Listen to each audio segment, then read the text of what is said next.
основные навыки для того, чтобы стать техлидом, в чем заключаются? Однозначно у техлида должны быть навыки, связанные с software engineering, Мгм. у него должны быть навыки, связанные с архитектурой ПО, у него должны быть навыки, связанные с коммуникациями обязательно, у него быть должны лидерские качества, иначе какой же он техлид, да? Ну и вот дальше интересная история. Раньше все было понятно, были тимлиды.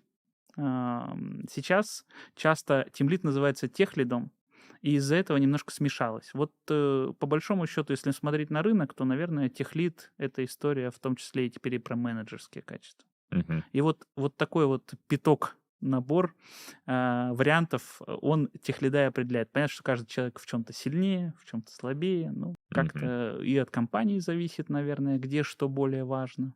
Ну, это вот в любом случае примерно в это, человек и упрется, когда он захочет стать техническим лидером. Ему надо будет прокачиваться во всех этих направлениях.